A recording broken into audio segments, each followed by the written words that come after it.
So wonderful to be with so many friends here today. Are you excited? God bless America.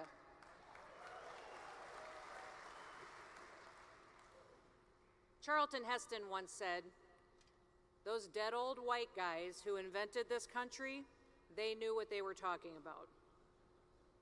So often, all we need to do to inspire us for future fights is to look at the examples of the past. Our founding fathers and our former leaders, they charted a visionary path for our country. They created an exceptional experiment of freedom and a personal responsibility that would withstand centuries of storms and challenges. To keep what they built, we must be people who act on values and character rather than our personal benefit. So much of who we are is determined by how we were raised. Now listen, I didn't grow up in politics. On our farm and ranch, we didn't talk about politics, we lived them. We had a gun cabinet in our living room. We had a shotgun hanging in the back window of every single pickup and tractor. Our family vacations were even hunting trips. Long before I ever ran for office, I became a lifetime member of the NRA.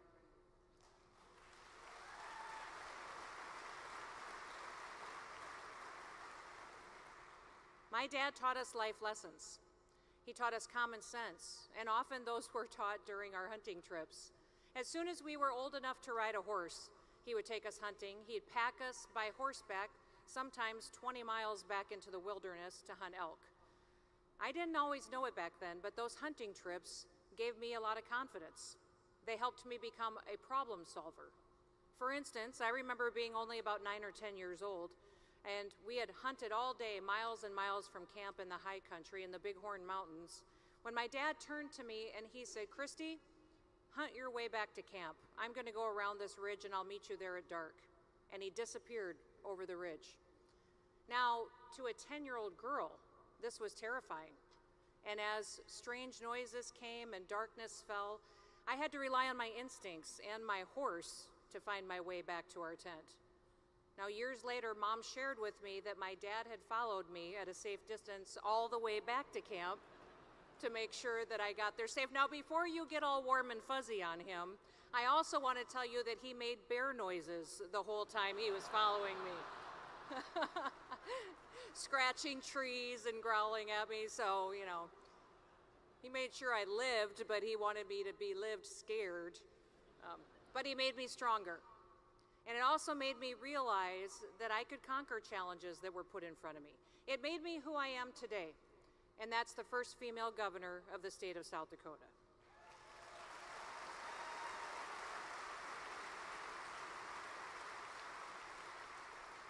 Now with me today, I have my husband, Brian, who has been with me every step of the way for the last 31 years.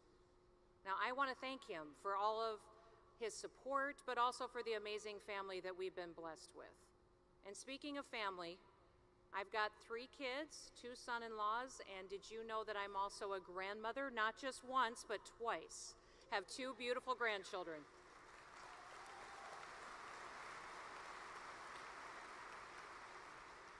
For those of you with grandchildren, there is no question as to why we get up every day and we fight. We get up every day and we fight for our values. Little Miss Addie, who is almost 2, and Branch, who's just a few months old, they have brought us so much joy. They've brought us purpose. Now Addie, who, soon will need them, I want to reassure you, she already has a shotgun and she already has a rifle. And she's got a little pony named Sparkles too, so the girl is set up. There's a very famous quote that says, "Those who cannot remember the past are condemned to repeat it." Some would look at what's happening here in America today and they would call the times unprecedented. They would say unforeseen. I would say the exact opposite. It all sounds and it all looks and feels tragically familiar. We have been here before. A country that's arguing over policies, a public that's discouraged and dismayed by the lack of public discourse, violence in our streets and in our schools, families grieving their children, and loved ones that were destroyed by a deranged maniac for no apparent reason, and a White House that is so hell-bent on grabbing power and control of your life they will do anything and stop at absolutely nothing to take it away. They will even take away your last tool of defense. The Second Amendment is about deterrence. It's about ensuring the government respects the rights and the liberty of citizens. A well-regulated militia being necessary to the security of a free state, the right of a people to keep and bear arms shall not be infringed.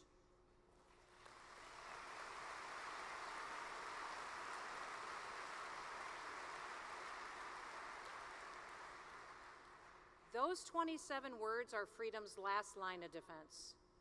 The founders understood deeply that without an armed citizenry, authentic freedom could not and would not survive.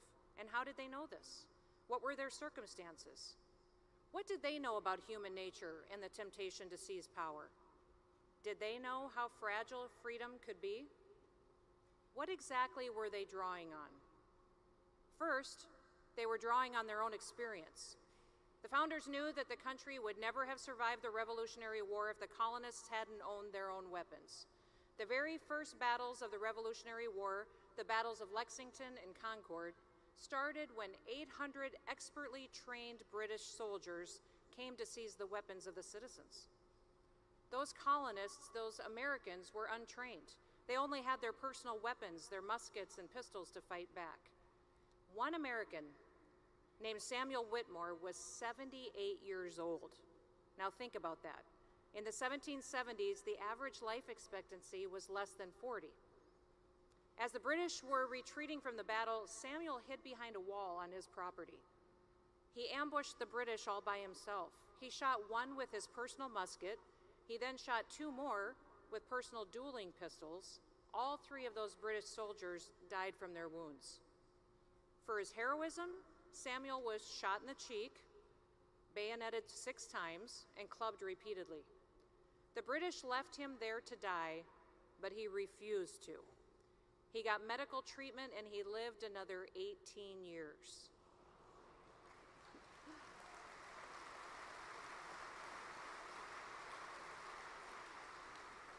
He lived to see American independence secured, to see the ratification of the Constitution, to see George Washington elected as the first president of the United States. And when the Revolutionary War was over, Samuel Whitmore would go down in history as the oldest, perhaps even the bravest colonial militiaman. That's how the American people won the Revolutionary War. The Continentals challenged the infantry of the British Empire with the same firearms that they used to hunt squirrels and deer and to feed their families. Men like Samuel Whitmore did not ask for permission from their government to own their own firearms. They didn't need it. God gave them that right. Samuel defended his own personal property with his own personal weapons. He defended his own freedom. Ladies and gentlemen, we don't have any idea what hard is. We don't have an oppressive foreign government that's marching across our land and threatening to take everything from us. But we all have our part we need to play to defend our liberty. God gave you those liberties. God gave you the right to defend yourself and your family. Our government recognizes that right, but we do not have to ask permission to defend it. Each of us needs to be as bold and as brave as Samuel Whitmore. It doesn't matter if you're 18 or if you're 78. Now, what else did the founding generation understand? They knew human nature. Writing in 1775, Thomas Paine laid it out clearly. With avarice and ambition have a place in the heart of man, the weak will become prey to the strong. The history of every age and nation establishes these truths, and facts need little argument when they prove themselves. Today, I admit the future looks uncertain. I would say clearly it can be found the answers studying the past and striving to do better. Let's be teachable. The National Rifle Association has leaders who stand in the vortex for us today, such as Wayne and Susan. We see them and their family walk through the fire for us, and we are grateful for that. But we should also look at headlines from 25 years ago and see what we can learn for today. I want to reference a Washington Post article that was dated June 9th of 1998. It summarizes where we stood then in this battle for freedom, but it also reflects much of today's reality. The Post reported the following. The National Rifle Association installed Charlton Heston as its new president today and loudly applauded his pledge to steer the organization back to the political mainstream from what Heston described as the fringe of American life. The choice of Heston was seen in large part as a response to public relations problems for the NRA. They had intensified recently because of several school shootings and rising calls for stricter gun laws opposed by the group. Now, having the right messenger matters. You ask why I'm here today? Why do I boldly support the NRA? Now, I probably don't look like a traditional NRA member. The media would have us believe that the NRA is only made up of old white guys. And all you old white guys can be proud and raise your hands.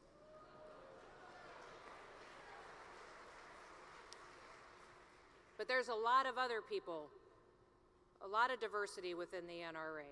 Well, let me tell you something. I may be a mom and a grandma, but I am the NRA.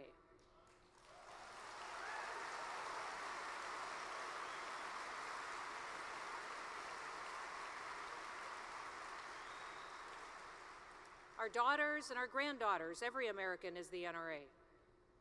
I didn't know I could even be a hunter until I saw my grandma was a hunter, and she was a pretty famous duck hunter.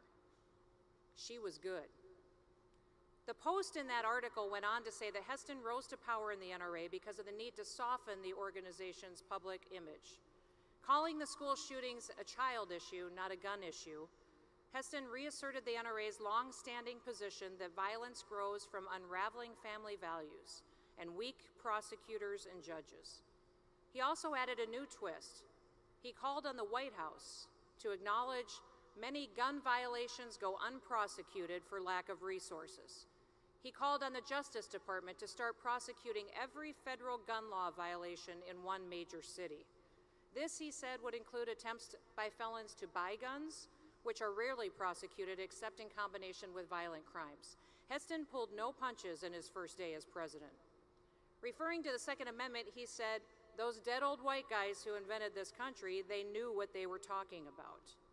Now again, this article is from 25 years ago, yet that conversation is so relevant for today. What if prosecutors actually did their jobs instead of going on the political attack?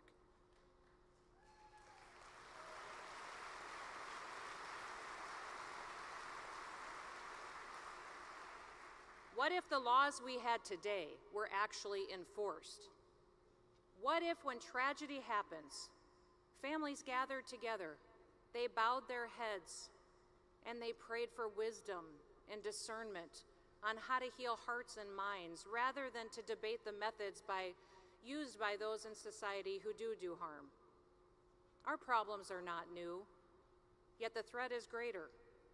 Every time our country stands in the path of danger, it is always the patriots to first hear the call. Even the most common man deserves uncommon freedom, and we, the patriots, must be resolved to take action.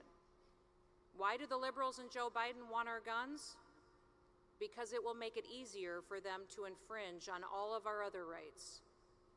As the late, great Justice Scalia wrote in the Heller decision, history showed that the way tyrants had eliminated a militia consisting of all the able-bodied men was not by banning the militia, but simply by taking away the people's arms, enabling a select militia or standing army to suppress political opponents. Well, Biden hasn't done that yet, but why is that? Why haven't they achieved their goal? It's because of you. Because each of you and every one of you is the NRA. Because we have successfully held off federal legislation that would infringe on our fundamental constitutional right to keep and bear arms. We have kept our rights from being infringed. And in the last few years, we've seen government overstep its authority more than ever before. I've said that China didn't just export COVID to the world. They exported communist lockdowns as seemingly the only way of stopping it.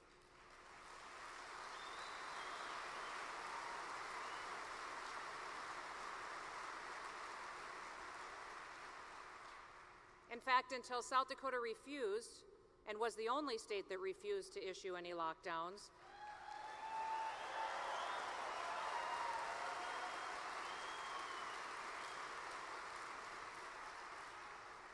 I don't know if political leaders even realized that there was another option. I was shocked at how quickly people gave up their freedoms. Politicians closed churches, so people willingly gave up their freedom of religion.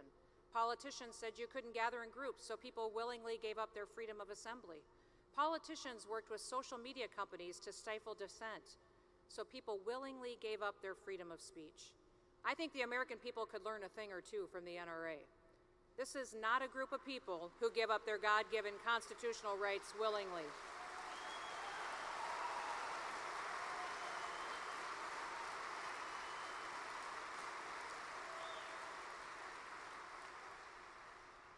During the pandemic, I spent a lot of time outdoors. Sometimes you just needed a break from the fear and the paranoia that was going on TV and in all the newspapers.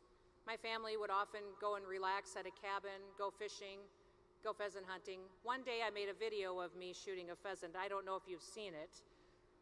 I had turned to the camera after shooting a bird and said, "Less COVID, more hunting." And the liberals melted down on me. I was a little embarrassed by that video, though, because it took me 3 shots to drop that bird. Obviously, I was a little out of practice. I was making fun of myself. I needed more hunting. It wasn't my best day shooting, and I shouldn't have been surprised when PETA and all the liberal media came unglued and came after me. They couldn't believe that I would say less COVID, more hunting. I was kind of confused by it. Did they want more COVID or less hunting? But since then, we've had less COVID, so thank God. And we've had plenty of more hunting. In fact, South Dakota has the best pheasant hunting in the world. And if you haven't come to enjoy it with us, then you should. But South Dakota's greatest asset is our people. Our state motto is, "Under God, the people rule." And while enduring many challenges over the last several years, we have worked together to turn those challenges into opportunities. Our state is thriving as a result of embracing liberty and personal responsibility. We're setting the standard as the most Second Amendment-friendly state in the nation. The very first bill that I signed as governor guarantees constitutional carry for all law-abiding South Dakotans.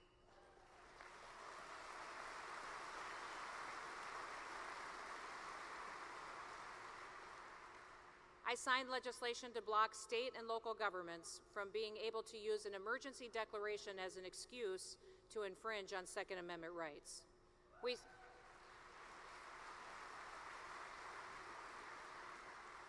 We strengthened our Stand Your Ground law.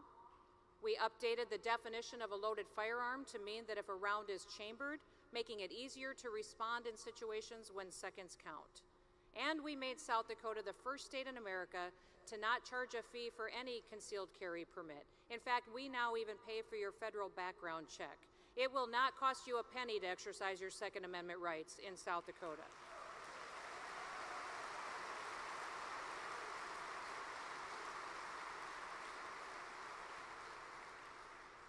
While leadership in Washington, D.C. fails to deliver meaningful solutions for the nation, our state will take action. South Dakota enjoys the strongest economy in the country, the lowest unemployment, and unprecedented economic growth. Make no mistake, freedom generated those blessings. Winston Churchill once said, "Never give in, never, never, never, except to convictions of honor and good sense." Well, here, my honor and good sense require me to continue to fight for freedom, and that's what I'll do.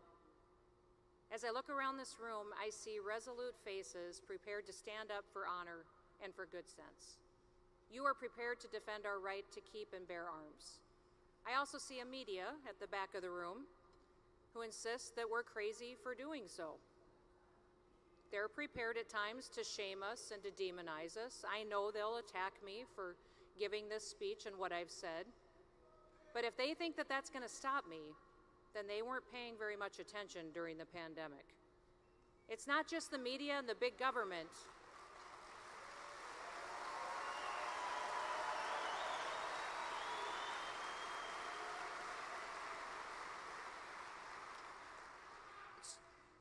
It's not just the media and big government that are attacking our rights. Now we've seen banking institutions go after industries that they disagree with. Have you seen that? That they're threatening to withhold funding, cancel loans, and holding them to a different standard than how the left is treated. None have been more impacted than those who support the Second Amendment. Well, not on my watch. I won't stand for it, not in South Dakota. So I'd like to ask Wayne if he would come back out here and join me on stage, because today I'm going to be signing an executive order to protect your God-given right to keep and bear arms from being infringed upon financial institutions. So we'll welcome Wayne to the stage.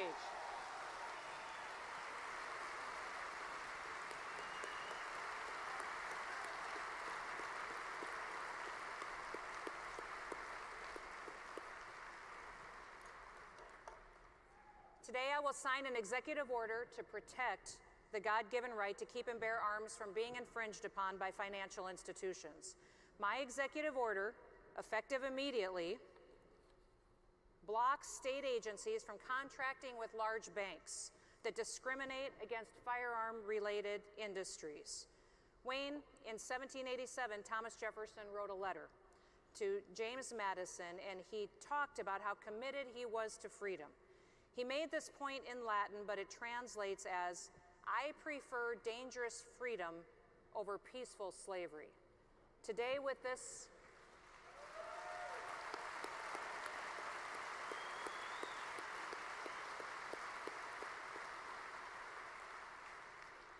I'm not sure, do you have a microphone, Wayne? I don't. You don't? I get to put words into your mouth then. There you go. You're doing great. Wayne is extremely grateful to me for doing this for the NRA today. Got it.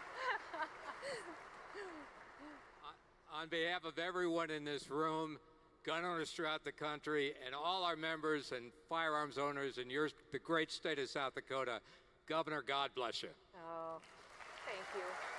Thank you. You stay right here.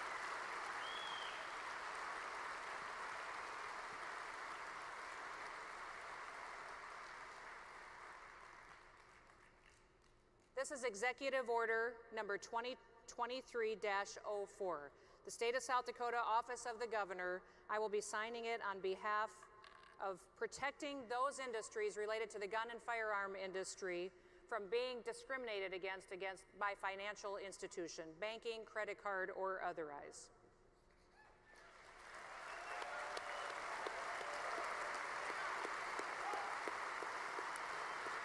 There you go. Thank you. Thank you. I'll wrap up and then we'll go. Okay.